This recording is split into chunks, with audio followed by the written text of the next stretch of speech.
এই জবাব তোমায় দিতেই হবে। এই রাতে জয়নি যাবে না, জবাব তোমায় দিতেই হবে।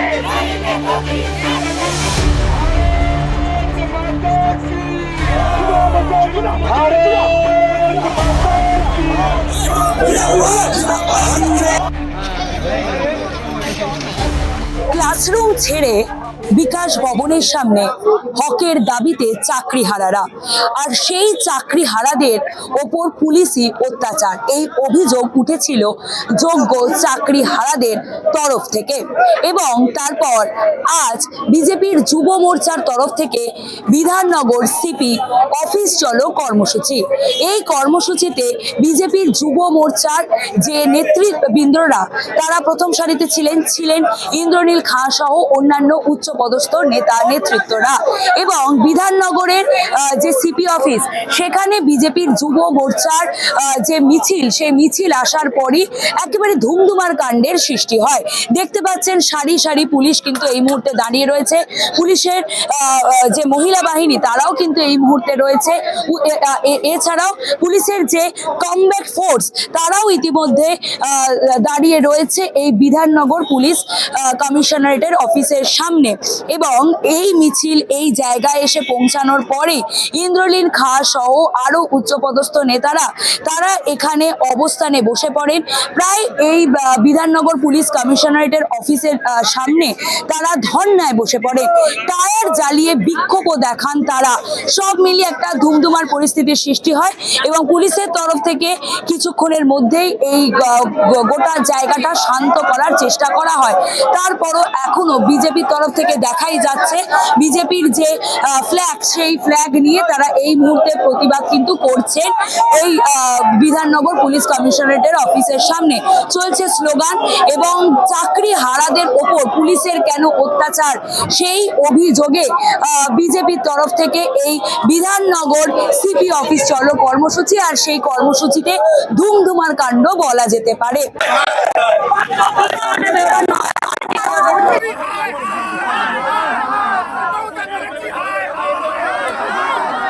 নোটিফিকেশন দিতে চেয়েছিলাম, কিন্তু দুর্ভাগ্য যে কমিশনার অফ পুলিশ এখানে নেই।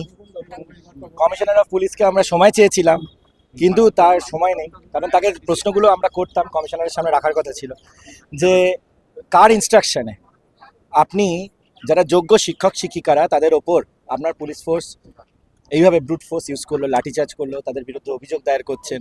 অথচ তৃণমূল নেতা সব্যসাচী দত্ত সহ তার সঙ্গে যারা ছিল তারা বিভিন্ন উস্কানিমূলক বক্তব্য তো দিয়েইছে, গায়েও হাত তুলেছে, কখনো মিডিয়ার গায়ে হাত তুলেছে, তো কখনো যারা যোগ্য শিক্ষক শিক্ষিকারা আছে তাদের ওপরও হাত তুলেছে। এবং তাদের বিরুদ্ধে কেন পুলিশ এখনো কোনো অ্যাকশন নেয়নি, এই প্রশ্নগুলো রাখতে চেয়েছিলাম সম্মানীয় কমিশনার অফ পুলিশকে। কিন্তু মমতা বন্দ্যোপাধ্যায় হয়তো তাকে থাকতে মানা করে দিয়েছে। কারণ মমতা বন্দ্যোপাধ্যায় যদি পুলিশকে উঠতে বলে তাহলে তারা ওঠে, যদি পুলিশকে বলে বসতে তখন তারা বসে। আর মমতা বন্দ্যোপাধ্যায় যখন বলে যে পুলিশ তোমরা উদ্দি ছাড়ো, তৃণমূলের ঝান্ডা ধরো, তখন তারা তৃণমূলের ঝান্ডা নিয়ে হাঁটতে শুরু করে। এখন আপনাদের অবস্থানটা কি? সার্টিফিকেট দিলেন, এখন আপনাদের অবস্থানটা কি হবে? আমরা কমিশনারকেই পেলাম না। কমিশনারকে দিতে চেয়েছিলাম সার্টিফিকেট যে তারা কতটা কাপুরুষ। তারা মালদা মুর্শিদাবাদে তাদেরকে যখন সাধারণ মানুষের ঘর আক্রমণ হচ্ছিল, সেখানে জেহাদিরা তাণ্ডব চালাচ্ছিল, তারা হরগোবিন্দ দাস, চন্দন দাসেরকে ঘর থেকে বার করে নিয়ে তাদেরকে কুপিয়ে হত্যা করলো। তখন এই পুলিশ প্রশাসনকে দেখা যায়নি, তখন তারা কাপুরুষ হয়ে বসেছিল। কিন্তু পুলিশকে হঠাৎ করে তারা বীরপুরুষ হিসেবে উদয় হয় কখন? যখন যোগ্য শিক্ষক শিক্ষিকাদের ওপর পিটাতে হয় তখন পুলিশ একেবারে বীরপুরুষ হয়ে যায়। পুলিশ আবার বীরপুরুষ হয় কখন? যখন কসবা ডিআই অফিসে যারা প্রতিবাদ করতে যান সেই যোগ্য শিক্ষক শিক্ষিকারা তাদেরকে পশ্চাৎ করে, তারা লাঠি কখনো ইউজ করছে, কখনো পেছন থেকে লাথি মারছে। যে শিক্ষক শিক্ষিকাদের আমরা পা ছুঁয়ে প্রণাম করি, তাদেরকে ওপর যখন পুলিশ লাঠিচার্জ করছে, পুলিশ তাদেরকে ইনসাল্ট করছে, তখন সেই পুলিশ ফোর্সের যে তাদের যে কার্যকারিতা, তাদের যে ডিসিপ্লিন, তাদের যে বেসিক এথিক্স, তার উপর প্রশ্নচিহ্ন চলে আসে। তাই এখানে বিধাননগর পুলিশ কমিশনারেট, যে পুলিশ কমিশনারেটে নাকের ডগায় দিনের পর দিন এই দুর্নীতি, এই নিয়োগ দুর্নীতির আতুর ঘর, এই বিকাশ ভবনে চোরেরা নিয়োগ দুর্নীতিতে যারা চুরি করেছিল, সেই চাকরি চোররা চাকরি চুরি করে যেত, কোটি কোটি টাকা কালার টেলিভিশন সেটের মধ্যে এপাশ থেকে ওপাশ পাচার করতো, বিকাশ ভবনের মধ্যে বসে ওএমআর ট্যাম্পারিং করতো। তো তখন এই পুলিশ তাদেরকে দেখা যায়নি, তারা কাপুরুষ হয়ে লুকিয়েছিল টেবিল তলায়। তারা প্রোটেকশন দিত উল্টে পার্থ চট্টোপাধ্যায় সহ তৃণমূলের বিভিন্ন স্তরের নেতৃত্বকে, যারা চাকরিগুলো চুরি করতো তাদেরকে পাইলট কার নিয়ে সুরক্ষা বলয় নিয়ে এগিয়ে নিয়ে যাচ্ছে। এই পুলিশকে দেখতাম তখন তারা ছিল, তখন তারা বীরপুরুষের মতন। আবার দেখতে পাই যখন রাজ্যে যারা সাধারণ মানুষ তারা যখন ন্যায্য প্রাপ্যের জন্য রাস্তায় নামে, যখন সাধারণ মানুষের রেশন যখন তৃণমূল কংগ্রেস চুরি করে যায় তার বিরুদ্ধে যখন মানুষ প্রতিবাদ করে, যখন চাকরি চুরির বিরুদ্ধে মানুষ প্রতিবাদ করে, তখন এই পুলিশকে একেবারে বীরপুরুষ হিসেবে দেখা যায়। তাই পুলিশের কাছে প্রশ্নগুলো রাখতে চেয়েছিলাম যে কার ইনস্ট্রাকশনে আপনারা এই আপনার বিধাননগর কমিশনারেটের আন্ডারে বিকাশ ভবনের সামনে লাঠিচার্জ করলেন? কার ইনস্ট্রাকশনে আপনারা বীরপুরুষের মতন ঘরে ঘরে চিঠি পাঠাচ্ছেন? এই যারা আন্দোলনরত শিক্ষক শিক্ষিকারা আছে তাদেরকে আপনারা থানায় ডেকে পাঠাচ্ছেন, এই দুঃসাহস কে দিয়েছে আপনাদের? কিন্তু সেই প্রশ্ন উত্তর দেওয়ার ভয়ে এখানকার বিধাননগরের পুলিশ কমিশনার এখানে ছিলেন না, এবং বিধাননগর পুলিশ কমিশনার নেই, সুতরাং তার থেকে আর জবাব আমরা এক্সপেক্ট আর করতে পারছি না। এক্সপেক্ট করিও নি, কিন্তু এক্সপেক্ট করেছিলাম যে অ্যাটলিস্ট প্রশ্নটা শুনবেন, কিন্তু এই বেসিক প্রশ্নটা শুনবার সৎ সাহস বিধাননগর পুলিশ কমিশনারের নেই। পরবর্তী কোনো কর্মসূচি আমাদের তো ন্যাচারালি তখন আমরা যখন এই প্রশ্নের উত্তর দিতে পারেননি, আমরা তাদেরকে বলেছি আপনারা তো অনেক বীরপুরুষগিরি দেখিয়েছেন যোগ্য শিক্ষক শিক্ষিকাদের ওপর, কিন্তু যারা তৃণমূলের যে নেতা নেতৃত্ব বা তাদের যে গুন্ডা বাহিনী এসে শিক্ষক শিক্ষিকা সহ ইভেন মিডিয়া জার্নালিস্ট বন্ধুদের ওপরও গায়ে হাত তুলেছে বা তাদেরকে শাসনি চমকানি ধমকানি দিয়েছে, তাদের বিরুদ্ধে কি অ্যাকশন নিয়েছে? যদি না নিয়ে থাকেন, তারা বলতেও পারলো না কি অ্যাকশন নিয়েছে। তো যদি না নিয়ে থাকে তো তাদেরকে আমরা বলেছি ইমিডিয়েট এফআইআর লঞ্চ করে তাদের বিরুদ্ধে অ্যাকশন নিতে 7 থেকে 14 দিন।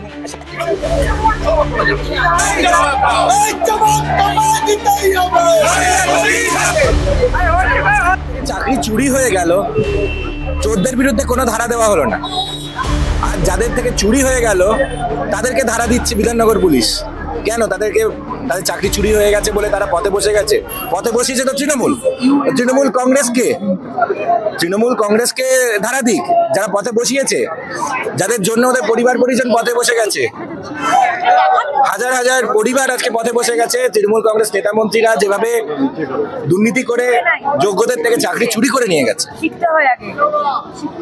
আচ্ছা, আমার সেটা হচ্ছে 16 তারিখে এডিজি আইন শৃঙ্খলা সুপ্রতিম সরকার, তুমি বললে আমরা লাঠিচার্জের বিরুদ্ধে কথা লিখেছি, তুমি বলছেন যে প্রোটোকল অনুযায়ী লাঠিচার্জ করা হচ্ছে। সুপ্রতিম বাবু তো এডিজি ল অ্যান্ড অর্ডার, উনি জবাবটা দিক না। এই যে ন্যূনতম বল উনি বলছেন, সেই ন্যূনতম বলটা কোথায় ছিল যখন এই মুর্শিদাবাদে 300 মিটার দূরে পুলিশের থানা এবং একের পর এক সনাতনীদের তাদের পরিবার পরিজনকে শরণার্থী বানিয়েছে, বাড়িতে আগুন ধরিয়ে দেওয়া হয়েছে।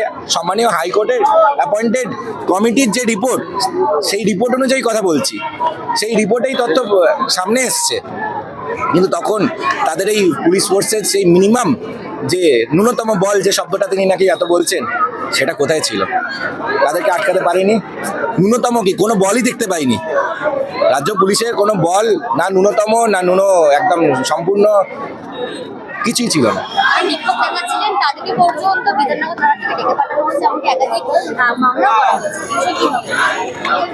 চাকরি চুরি করেছে যাদের থেকে, তাদেরকেই মামলা দিচ্ছে, তাদেরকেই ধারা দিচ্ছে এই রাজ্যের পুলিশ।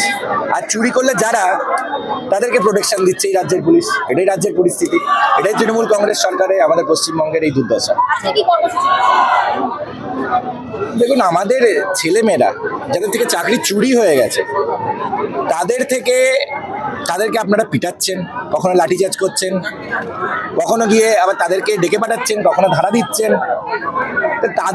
তারা কি দোষ করেছে?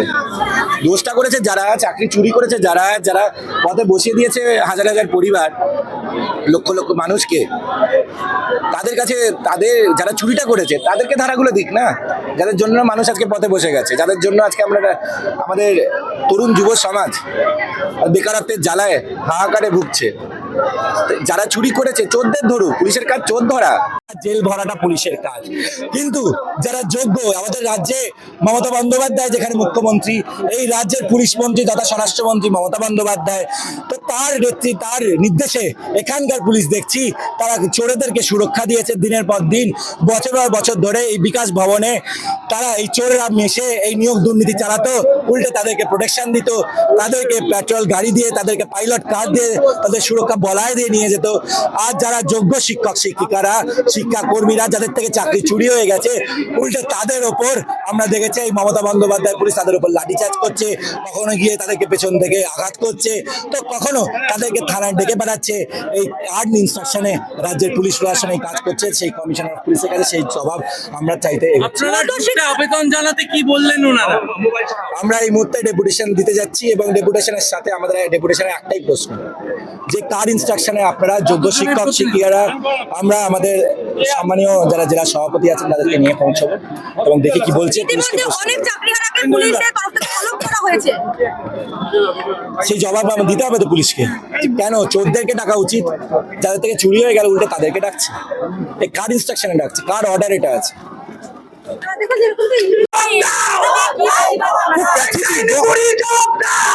এই জন্য বলছি শিক্ষকের জায়গাটা তো খুব মাথায়। গুরুমশাই যাকে বলা হয়, পাঠশালায় পড়াতেন গুরুমশাই, একমাত্র ডাক্তার, ইঞ্জিনিয়ার, সমাজের যত উঁচু শ্রেণীর লোক হোক, উচ্চ শ্রেণীর উচ্চ পদে থাকুক, একমাত্র মাস্টারমশাইকে পায়ে হাত দিয়ে রাস্তায় নমস্কার করে, সেটা শিক্ষক।